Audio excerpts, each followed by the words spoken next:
Mas eu quero falar com vocês sobre carga. Eu acho que tem umas questões conceituais muito importantes aqui. Então eu vou falar sobre carga, se der tempo a gente volta rapidinho nesses códigos, senão não são a parte mais crucial para entender ali dos conceitos da tabela. Então a carga aqui, por definição, tá? A carga ou load em inglês aqui, vai ser a razão entre o número de itens inseridos, então seja S, o meu conjunto de itens que estão na tabela, é a norma de S por M. Tá? S é o meu conjunto de dados, M é o tamanho da tabela. Tá? Então, esse é o fator da carga ali. E daí aqui já tem um quiz para vocês. Dentre as duas estratégias que a gente viu, tem uma delas que consegue suportar carga maior do que 1, a outra não. É claro, qual que é qual? Como eu tenho espaço adicional ali criando, eu posso fazer isso, né? Não que não comprometa a eficiência, mas eu posso. Isso nem é possível no reespalhamento. Né? O espaço é limitado. Então, no reespalhamento, a carga sempre vai ser menor do que 1. E a gente vai ver que não só isso. Quando a carga se aproxima de 1, fica muito ruim. Mas vamos ver aqui, falar primeiro da lista ligada, que é até mais simples, tá? Então, o tempo de acesso esperado aqui, nas listas ligadas, no reespalhamento com lista ligada, é da ordem, tá? É proporcional a 1 mais carga. Tá? Uma expressão relativamente simples. Por que isso? O 1 é simplesmente aquele custo de resolver a função de espalhamento, pegar o primeiro apontador e seguir ele. Isso custo sempre vai ter, não interessa, né? Nem que seja para chegar num apontador nulo. Eu vou ter que resolver a tabela de espalhamento, chegar na posição Tab H, pegar aquele apontador, ver para onde ele vai, até para descobrir que ele é nulo, me custa O de 1 ali, me tem esse custo constante. O resto é dado pelo comprimento médio das listas. Numa lista mais comprida vai ser maior, numa lista mais curta vai ser menor, na lista vazia vai ser 0 ali, né? Só tem um custo fixo inicial. Mas o fato é que, na média, vai ser o comprimento médio das listas. Supondo que o meu espalhamento está bom, né, que a minha função de espalhamento está cumprindo a função, minhas listas, em média, têm exatamente o comprimento igual à carga. Pela própria definição, né? Se eu tenho da norma de S elementos e eu tenho M baldinhos para colocar os elementos, em média vai ficar essa razão, né, que é exatamente a definição da carga que a gente usou. Né? Em média é a carga, só repetindo a fórmula aqui para ficar claro. Então é só por isso. Isso reforça a importância de espalhar bem os itens, tá? Porque se não espalhar bem, eu posso ter todo mundo coincidindo num lugar só. Então essa média vai estar distorcendo. Na verdade, eu tenho um pior caso muito mais complicado do que essa média. Tá? Mas essa média se verifica na prática se eu tiver com um bom espalhamento. E isso indica para a gente, tá, essa análise aqui da carga, a robustez que a estratégia com lista ligada tem. Tá? Certamente, se a carga vai aumentando, o meu tempo de busca aumenta, mas notem que ele aumenta de modo linear aqui. Né? Se eu tiver o dobro de itens, 2m itens lá, não é o ideal para ter o máximo de velocidade. Mas meu comprimento médio da lista é 2. Se eu tiver 3m itens, vai ser 1 a mais. Não tem um impacto absurdo, é um crescimento linear no tamanho, no número de itens que cresce. Para vocês perceberem como isso pode ser pior, vamos considerar o endereçamento aberto em que a função segue essa coisinha aqui, ó, 1 sobre 1 menos carga. Tá? Vamos deixar isso menos místico e vocês vão entender isso aqui. Um jeito de analisar o reespalhamento é a gente, por mais estranho que pareça, é a gente dar o melhor cenário para ele. Tipo assim, imagina que a minha função de espalhamento é excelente. Nossa, espalha uniformemente, ela é muito boa. A de reespalhamento também é excelente, espalha muito bem e tal. Se for esse o caso, eu posso relacionar cada tentativa de alocação, tanto a primeira quanto os reespalhamentos, como o jogar de uma moeda. O jogar de uma moeda em que eu estou tentando o quê? Acertar uma posição vazia. Né? O lado da moeda que me dá sucesso acertou uma posição vazia. O lado que não me dá sucesso acertou uma posição cheia. Faz sentido?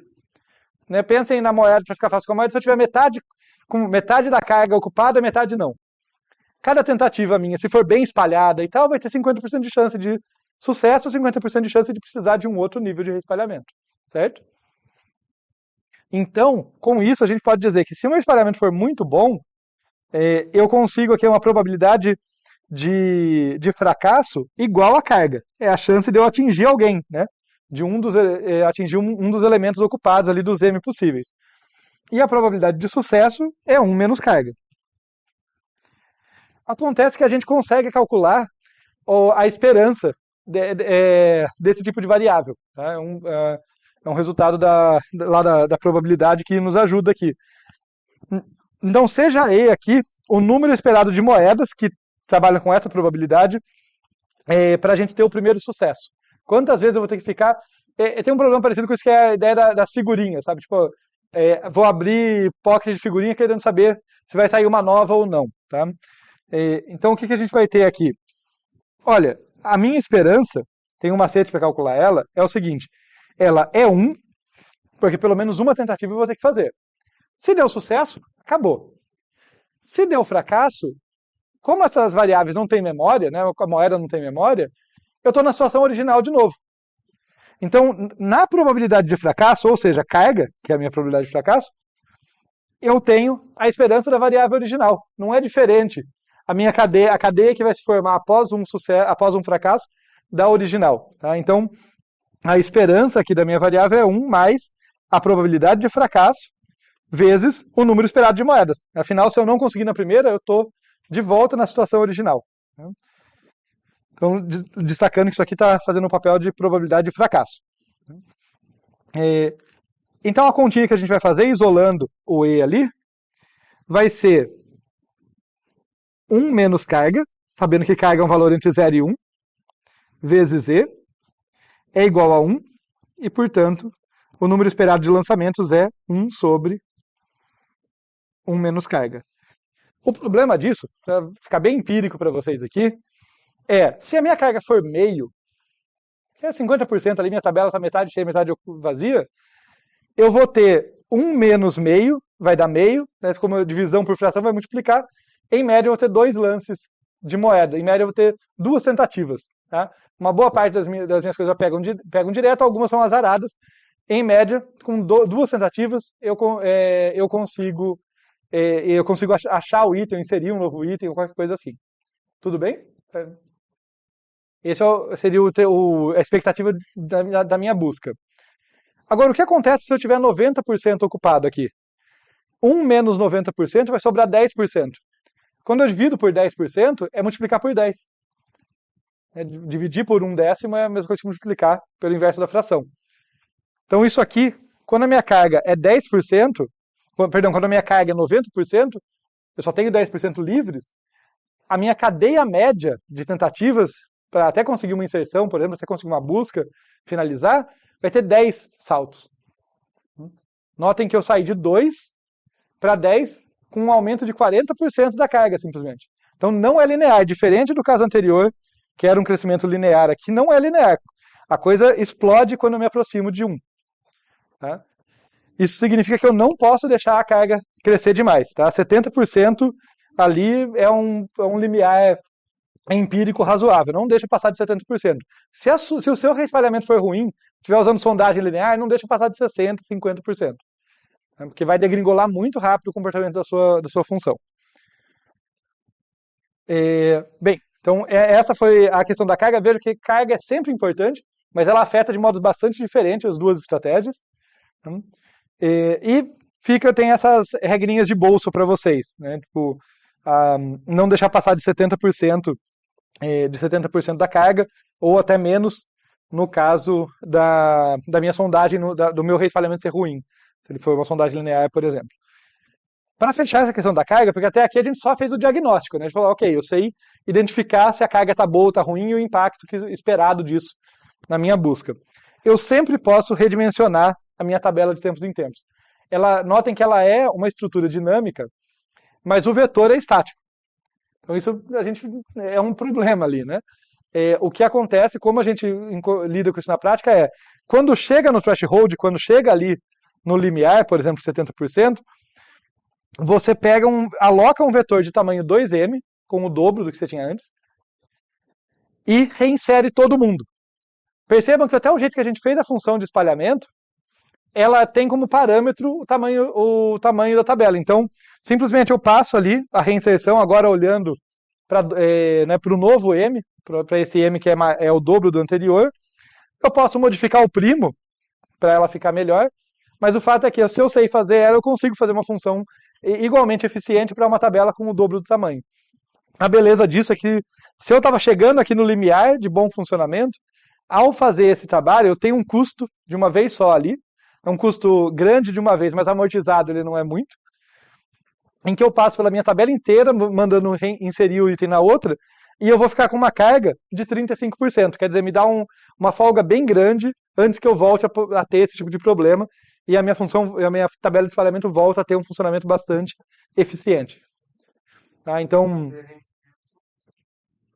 não, quando eu vou reinserir, eu não vou olhar para lugar, eu tenho que usar a estrutura. Boa sua pergunta, porque às vezes na minha cabeça a coisa está óbvia. Quando eu vou reinserir, eu vou usar a minha infraestrutura de inserção, eu vou chamar minha função de inserção, só que passando o vetor novo. E falando para ela, reinsere nessa tabela agora, que tem o dobro do tamanho, que está usando esse vetor e tem o dobro do tamanho. Então, vai acabar sendo em outro lugar, mas eu nem vou olhar para isso diretamente, eu vou confiar na minha função de inserção, que agora vai estar lidando com esse novo vetor. Perceba que as funções que a gente opera aqui, elas têm sempre como parâmetro o tamanho da tabela. Então eu vou estar realmente pegando um vetor com o dobro de tamanho e falando, olha, onde que deve cair aí? Seguindo a função de espalhamento nova, seguindo a norma aqui, né, o módulo de 2M, para fazer a aritmética modular adequada para o tamanho da tabela. Tudo bem? Fez sentido? Então vai acabar caindo em outro lugar, mas as nossas funções devem ser feitas de um jeito robusto bastante para isso, tá? Para lidar com isso. É uma coisa interessante, inclusive, aqui, pegar as funções que já tem aqui, que não estão prontas para serem redimensionadas, e modificar o código para ele conseguir comportar o redimensionamento. Bem, agora eu vou passar rapidinho com vocês, então, para a gente não deixar de ver um pouco aqui de como que a gente faz, né, o reespalhamento, ainda que seja a sondagem mais simples, que seja a sondagem linear. Tá? Então, isso aqui vai ser o código dessa parte que a gente ficou discutindo aqui, tá? do endereçamento aberto. Tem um pouquinho de C para a gente aprender aqui, tá?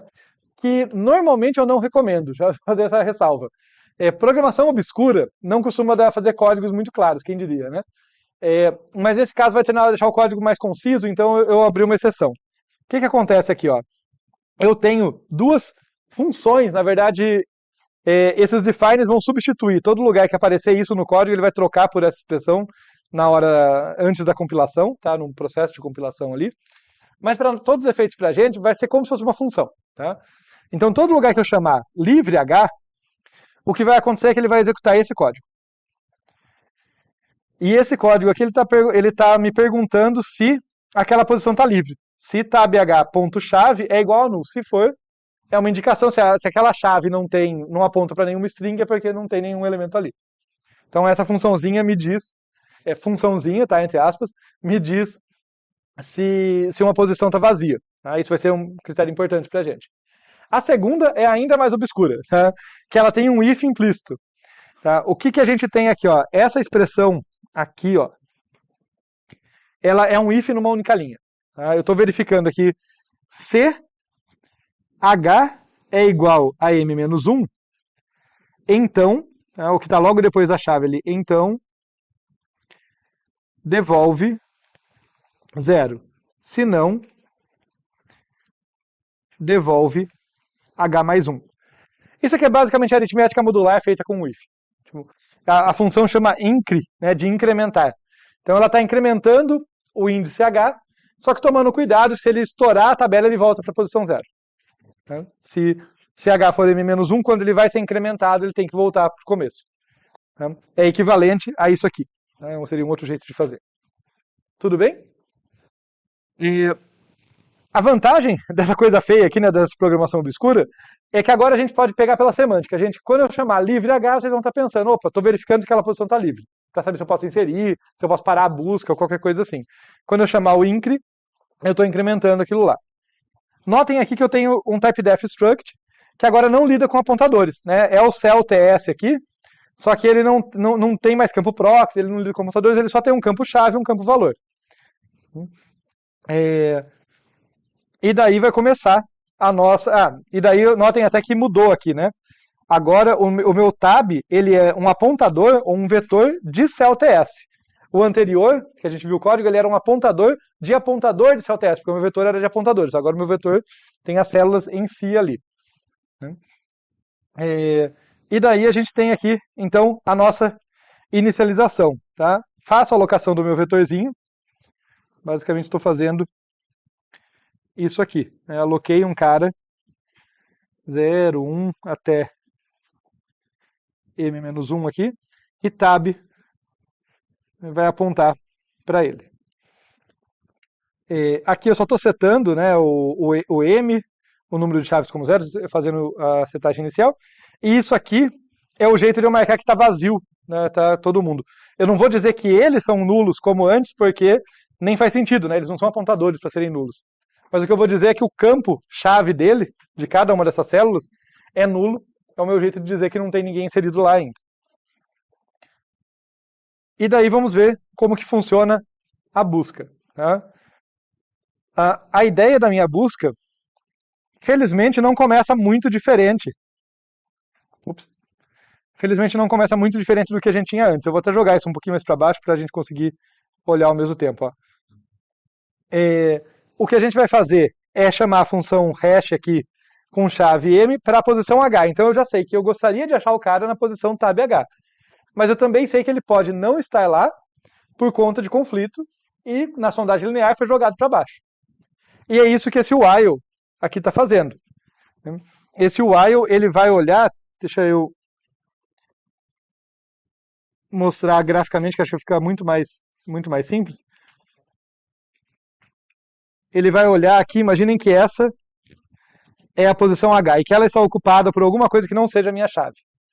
Eu tenho que verificar se na próxima posição a minha chave está lá. Se não tiver, eu tenho que verificar na próxima. Se não tiver, eu verifico na próxima. Imagina que, se não tiver, eu verifico na próxima em aritmética modular. Caiu aqui. Imagina que aqui está a chave. Daí eu encontro. Se por outro lado eu chego ali e está vazio, eu digo que não encontrei. Tá? Porque eu estou implementando sondagem linear, especificamente. Tá? Por isso que eu estou fazendo a busca desse jeito. Então, a busca em si, ela queria chegar na posição tab H. Mas ela já tem que supor que, olha, pode ter dado conflito e pode ter andado a partir dali. Na sondagem linear, que é a mais simples, vai andar de um em um. Esse while está fazendo exatamente isso. Vamos ler ele com foco na semântica. Né? Olha, enquanto a posição H não for livre, eu tenho que continuar buscando, porque pode ser que o item não está aqui porque teve conflito com quem estava aqui e foi na sequência. Então eu continuo buscando enquanto a posição H não for livre e eu não encontrei. Né? E a comparação das nossas chaves ali não deu 0. Se o str como devolver 0 eu encontrei, se não, senão pode ser que eu saia por chegar numa posição vazia.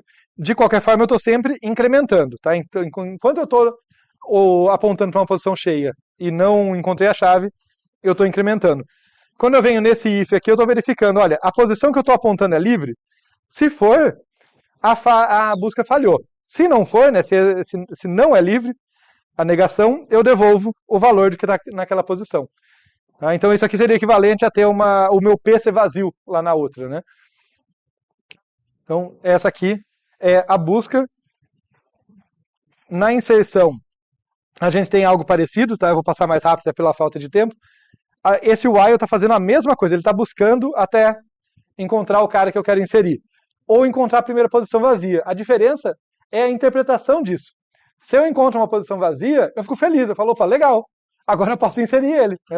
Eu fui na posição que ele devia estar, se não achei direto, se estava ocupado, eu fui realocando, seguindo a sondagem, quando chego numa posição livre, eu insiro. E é isso aqui, olha, if está livre, né, no outro ela não está.